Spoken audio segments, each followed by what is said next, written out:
थकवा हा स्ट्रोक झाल्यानंतरच्या सर्वात सामान्य परिणामांपैकी एक आहे आणि याला जैविक तसेच वर्तनात्मक अनेक कारणे असू शकतात.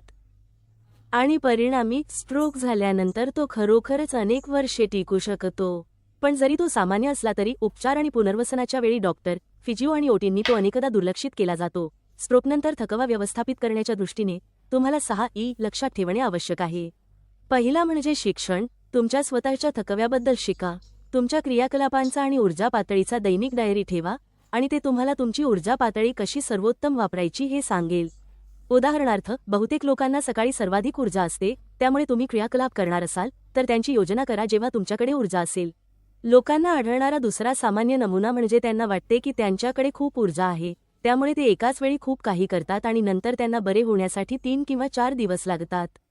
तर तुमच्या स्वतःच्या थकव्याबद्दल स्वतःला शिक्षित करून तुम्ही काही गोष्टी शिकू शकता.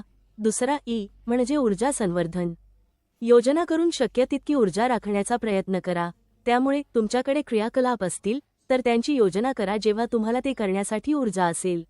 ज्या गोष्टी तुम्हाला करायच्या नाहीत त्या इतर लोकांना सोपवा आणि प्राधान्य द्या. ज्या गोष्टी सर्वात जास्त करणे आवश्यक आहे त्या करा. तिसरा ई म्हणजे ऊर्जा पुनर्भरण. तुम्हाला कदाचित दिवसा झोप घ्यावी लागेल. ज्यांना खूप थकवा आहे ते बहुतेक लोक दुपारच्या वेळी नाना झोप घेतात, कारण तेव्हा तुम्हाला तुमच्या बॅटरी रिचार्ज करायच्या असतात. तिसरा ई म्हणजे तणाव कमी करणे.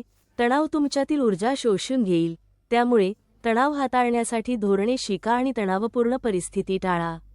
शेवटचे 2 ई म्हणजे चांगले खाणे, कारण तुम्हाला पुन्हा टाक्यांमध्ये ऊर्जा टाकावी लागेल आणि ती खर्च करावी लागेल आणि थकवा कमी करण्यासाठी व्यायाम करावा लागेल. स्ट्रोकनंतर लोकांना थकवा येण्याचे एक सामान्य कारण म्हणजे ते डिकंडिशन होतात. तुम्हाला माहीत आहे, स्ट्रोकनंतरच्या पहिल्या काही आठवड्यांमध्ये तुम्ही हॉस्पिटलच्या बेडवर बसता किंवा तुम्हाला वाटते की तुम्ही सोफ्यावरून उठू शकत नाही आणि त्यामुळे थकवा आणखी वाढतो. म्हणून तुमच्या सामान्य चिकित्सक किंवा फिजिओथेरपिस्टशी तुमच्यासाठी सौम्य व्यायाम कार्यक्रमाबद्दल बोलणे योग्य आहे, ज्यामुळे तुमची ऊर्जा पातळी टिकून राहू शकते.